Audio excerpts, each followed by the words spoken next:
Amado irmão, amada irmã, seja muito bem-vindo a mais um Entardecer Espírita. Eu sou Aníbal Buquerque do Entre Nós e é um prazer estar aqui reunido com você para que possamos conversar um pouco mais dos ensinamentos que a doutrina espírita nos apresenta, nos fala.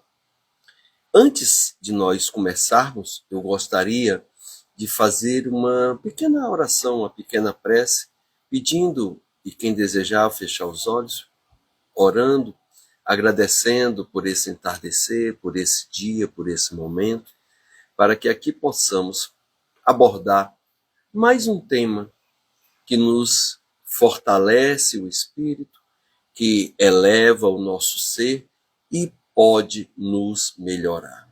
Eu abençoo, peço as bênçãos, na verdade, dos bons espíritos para a minha pessoa e para a sua pessoa. Fica na paz do Senhor, que assim seja. Amados irmãos, depois de 3 semanas sem fazer, onde uma delas eu viajei e as outras 2 muito doente, com muita tosse, sem condições de fazer, porque a qualquer fala, ao acesso, uma sequência de tosse era inevitável. Mas hoje estou trazendo a temática a pureza em se doar. Jesus já nos fala que a mão esquerda não saiba o que a mão direita faz, né? Então, em diante disso, eu gostaria de trazer uma história que é narrada em O Evangelho segundo o Espiritismo, capítulo 13, que vem, o título do tópico é Os Infortúnios Ocultos. Eu achei uma história muito bonita, muito interessante, que pode nos trazer grandes aprendizados. Pelo menos para a minha pessoa trouxe. Eu achei bem interessante. Então eu gostaria de narrar. E nessa narrativa a gente vai trazendo alguns comentários. Então começa Allan Kardec, e aqui essa história não é assinada por nenhum espírito. Então é o próprio Kardec que está narrando uma experiência pessoal ou algo que ele imaginou e trouxe. Mas eu acredito que é algo real, mas não importa. O que importa é o ensinamento e principalmente o aprendizado, como ele nos toca a cada um de nós. Ele começa assim: esses infortúnios, que ele está falando de infortúnios ocultos, coisas, problemas que cada um tem dentro em sua vida, dentro de casa, que nós que estamos de fora desconhecemos.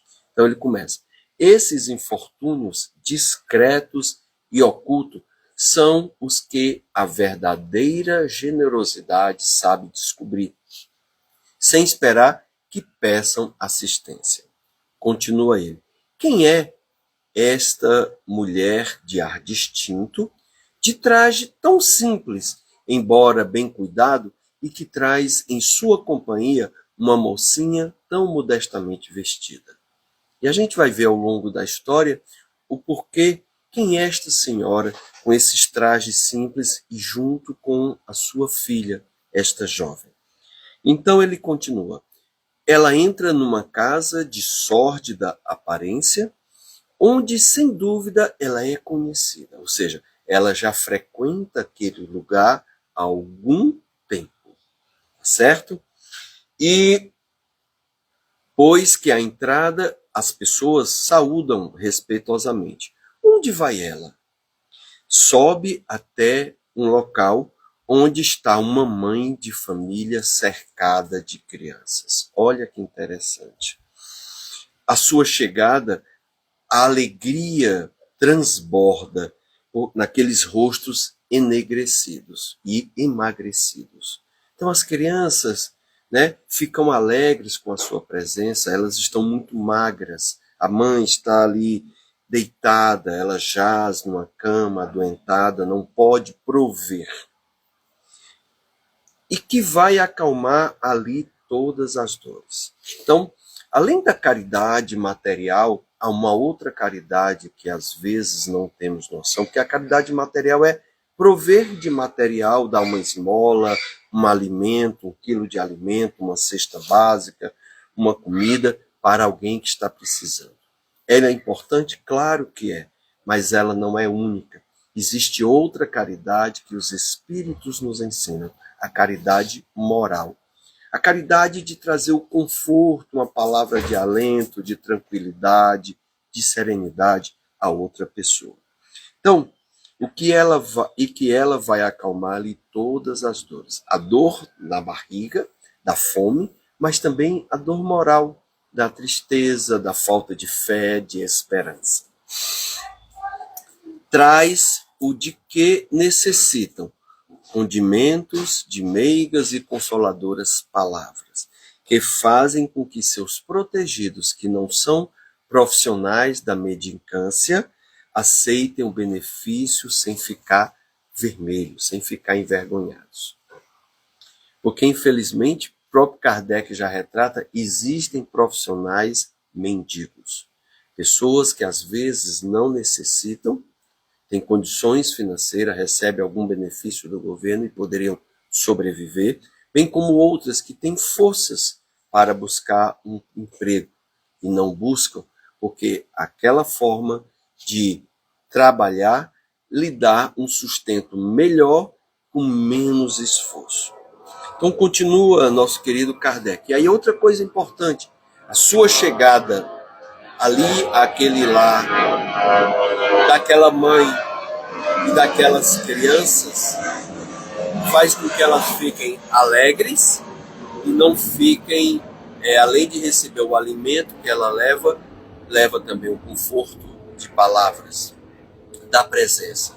Elas recolhem de bom grado, sem se sentirem humilhadas, sem ficarem coradas. Vamos lá. O pai delas está no hospital.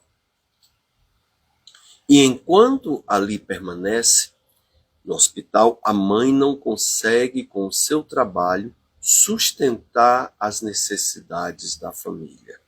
Graças a esta boa senhora, aquelas pobres crianças não mais sentirão frio, nem fome, irão para a escola agasalhadas.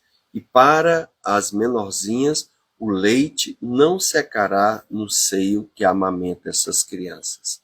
Se entre elas, alguma delas adoece, ela não lhe repugnarão a boa dama os cuidados materiais que lhe será necessário. Ela leva remédio, procura um médico para ver a necessidade daquelas crianças. Dali, ela já vai ao hospital levar ao pai algum reconforto e tranquilizá-lo sobre a sorte da família, levando inclusive notícias. A mãe não tem nem condições de visitar o esposo, porque ela não tem com quem deixar os seus filhos. Olha que interessante. Então ela visita a casa e depois ela vai ao hospital, levar o conforto e tranquilizar o marido com relação à sua esposa e aos seus filhos. No canto da rua, uma carruagem à espera, ou seja, ela não é uma pessoa pobre, mas ela se veste de forma simples, como narrado no início, para não constranger aquela família, para não gerar uma distância entre eles. Verdadeiro armazém de tudo que destina aos seus protegidos, ou seja, a todo tipo de comida ali. Que todos lhe recebem sucessivamente a visita. Ela não lhes pergunta qual é a crença, qual é a religião deles, nem quais as opiniões, pois considera como seus irmãos e filhos de Deus todos os homens. Então, nós precisamos aprender a trabalhar com as diferenças, a aceitar as opções do outro, respeitar o próximo. Como Jesus já nos disse, aonde estão reunidos todas as leis e os profetas. Ama a Deus acima de tudo, ama o Pai de todo o coração, de toda a devoção, de toda a intensidade, mas ama o teu próximo como você ama você mesmo. Olha que interessante. Então, eu não preciso um médico quando está recebendo um paciente no seu consultório, no hospital, ou aquele que vai socorrer na ambulância, na rua, não vai perguntar qual é a sua crença. Você gosta de fulano ou de Beltrano? O seu time é esse ou é esse? Qual a sua opção sexual? Não se pergunta isso. Se ele fez algo errado, se atropelou, se matou, se bateu, se caiu de uma moto, o que foi, ele não vai lhe dar um sermão de moral. Ele precisa salvar a vida. Ele precisa socorrer. As consequências, a lei de Deus cuida. Se precisa de orientação, deixe a pessoa primeiro se recuperar, para que depois receba alguma punição, se é a justiça, se for um caso que precisa ser levado à justiça. Então, nós não precisamos disso. Continua Kardec. Terminando o seu giro, ou seja, pela casa daquela família e depois ao hospital, diz para si consigo: comecei bem o meu dia. Qual o seu nome? Aonde ela mora? Ninguém precisa saber disso. A gente precisa dar sem esperar nada em troca. Se a gente quer dar, eu não preciso receber um agradecimento, um favor, uma paga, ser privilegiado, não. Que eu faça porque eu quero fazer o bem. Então, qual o seu nome, aonde ela mora, ninguém o sabe. Para os infelizes é um nome que nada indica, mas o anjo da consolação. À noite, um concerto de bênçãos se eleva em seu favor ao Pai Celestial. Católicos, judeus, protestantes, todos a bendizem, porque ela visita a famílias necessitadas que são de diversas crenças. E à noite, o anjo da consolação, esse concerto de bênçãos se eleva em seu favor ao Pai Celestial, porque estas famílias oram em seu favor, agradecendo, não importando o nome que ela tenha, mas a prece chega, é direcionada a quem precisa. Olha que interessante.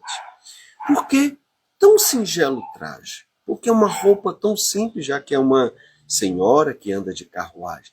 Para não insultar a miséria com seu luxo. De que adianta ir com joias, roupas belas, perfume caro? Os outros não têm nada disso. Por que se faz acompanhar da sua filha? Para que ela aprenda como se deve praticar a beneficência. Quanta beleza nessa história, quantas lições nós podemos tirar para cada um de nós. A mocinha também quer fazer a caridade, e a mãe logo lhe diz: que podes dar, minha filha, quando nada daqui é teu? Ou seja, a filha não comprou. Então, a mãe não quer que ela dê algo que ela não adquiriu, que não foi do esforço dela. É interessante, mas ela está levando a filha para ver o exemplo, e o exemplo arrasta multidões. Se eu te passar às mãos alguma coisa para que você dê para outra pessoa, qual será o teu mérito? Só de entregar? De que resolve? Foi você quem arrecadou? Não, fui eu que comprei. Nesse caso, em realidade, serei eu quem faz a caridade. Que merecimento você tem nisso? Não é justo. Mas olha a lição que a mãe lhe dá, permitindo que ela faça caridade. Quando visitamos doentes, tu me ajuda a tratá-los. Pronto, já está fazendo alguma coisa. Ora, dispensar cuidados é dar alguma coisa. Não te parece bastante isso? Nada mais simples. Aprende a fazer, então, obras úteis, como confeccionar roupas para essas criancinhas. Quando a filha aprender a costurar e ela fizer uma roupinha para a criança, a doação é dela e não da mãe, porque foi ela quem despendeu o tempo dela fazendo isso. Desse modo, você vai dar alguma coisa que vem de você. É assim que aquela mãe verdadeiramente cristã prepara sua filha para a prática das virtudes que o Cristo ensinou. É espírita ela? Que importa? A gente tem umas coisas, né, de querer definir as pessoas. Isso é de Deus. Os ensinamentos são dos espíritos e não dos espíritas. Tem uma grande diferença. O espírita é aquele que segue a, a filosofia, a ciência e a religião, não religião no sentido religião, mas o caráter religioso de uma doutrina, de uma organização de ensinamento que os espíritos trouxeram. Por isso que Kardec, consciente de que a obra não era sua, mas ele foi um grande instrumento, primeiro livro, ele usou um pseudônimo, professor Rivail, não era o nome dele, mas sim o seu nome em uma outra reencarnação, quando ele tomou conhecimento, quando ele foi um sacerdote druida, lá na antiga França também. E o livro se chamou o Livro dos Espíritos, não o Livro dos Espíritas. Então, muitas vezes a gente tem um sentimento de ego, de orgulho, de envaidecimento, de dizer a minha religião ou a minha doutrina é a melhor do que a sua. Não há, tudo vem de Deus. E cada uma é conforme o pé que cada um calça. Cada um é conforme o estado moral, intelectual, evolutivo, espiritual que eu me encontro. Às vezes eu preciso daquela religião que me traz um maior controle sobre a minha vida. Outras vezes eu preciso daquela outra religião que tem uma série de atividades que me envolve. Em outra, eu preciso daqueles ritos, porque aquilo me encanta, me faz com que eu vá. Em outras, eu preciso menos disso, é mais leitura, mas eu preciso fazer o bem. Então ele pergunta, ela é espírita? Que importa? E fazendo essa bondade, ao dormir, vários irmãos de várias religiões oram por ela, como ele diz, católicos, judeus, protestantes, todos a bendizem pela bondade e beneficência que ela faz. Então continua Kardec nessa linda história dizendo o seguinte, em casa ela é mulher do mundo, no sentido de quê? De que participa de várias atividades sociais, de conhecimento, de cultura. Ela é uma mulher do mundo, viajada, viaja, porque a sua posição social, ela é rica, o exige. Ignoram, porém, o que ela faz. Aquele trabalho que ela não faz por vergonha. Quando ela faz de forma oculta, com uma roupa simples, ela não faz envergonhada, não. Ela só não quer se enaltecer, se exaltar. A humildade aí está. Porém, o que faz porque ela não deseja nenhuma outra aprovação. Ela não precisa que seu ego seja acariciado, além da de Deus e da sua consciência. O reconhecimento que ela quer é o dela, de saber que está fazendo o bem, que está auxiliando ao próximo e de estar bem com Deus. Só isso. Ela não precisa dos louros, dos holofotes, dos reconhecimentos, de um busto, de uma estátua, de uma placa com seu nome, com seu rosto. Não. De homenagens, não. Porque ela faz por amor. Ela não faz para se enaltecer, para se exibir.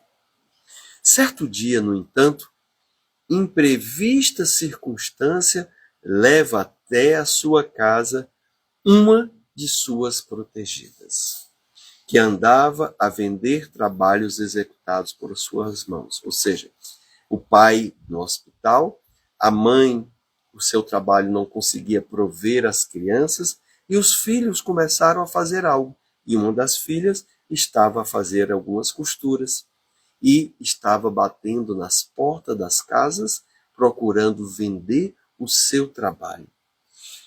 Ela andava a vender trabalhos executados por suas mãos. Na última casa, quando ela bate, e aquela senhora, toda agora bem vestida, com joias, abre a porta, ao vê-la, reconheceu nela a sua benfeitora.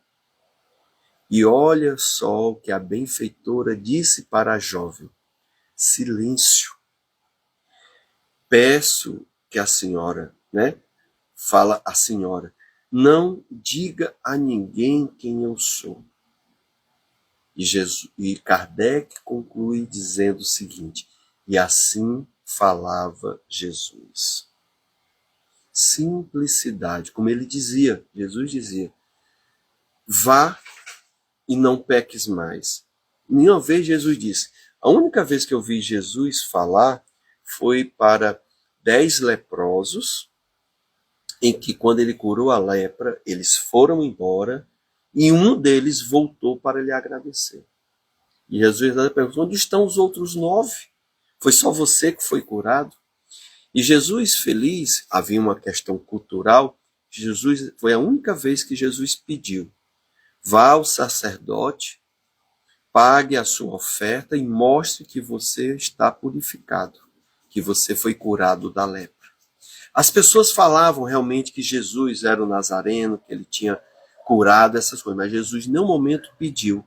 Em nenhum momento Jesus pediu que aquelas pessoas que foram ajudadas, que gostaram de sua palavra, que foram curadas, o seguissem. Jesus não deixou nenhuma religião, porque ele veio para nos libertar de nós mesmos, e principalmente libertar daqueles que querem tiranizar pelo medo, o medo do castigo, o medo da punição, o medo do pecado. Nós não precisamos disso.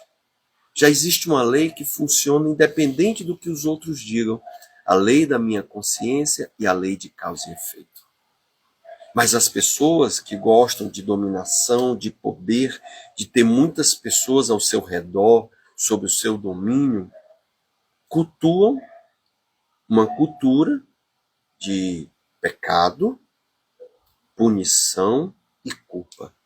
E como isso nos prejudica, nos prende, nos atrasa.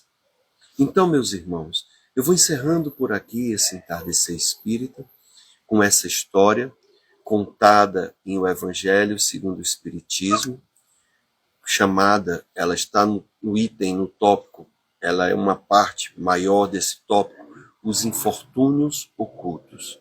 Que nós possamos aproveitar os ensinamentos que Jesus nos trouxe, os ensinamentos que os Espíritos nos trouxeram, e que cada um de nós, independente da sua fé, da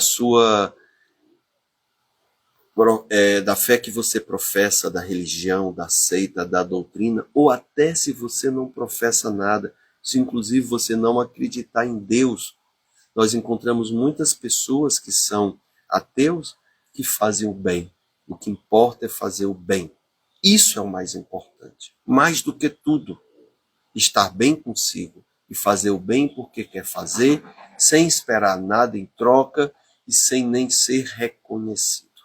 Desejo uma semana abençoada, muita paz, uma boa tarde para vocês. Eu não fico trazendo os comentários de cada um, a não ser que quando é uma participação, uma contribuição, assim eu trago, porque senão esses 30 minutos e hoje 24, 25 minutos ficam muito interrompidos, né? Então eu peço até desculpa, não é por falta de educação, não é por falta de carinho, de gentileza, não.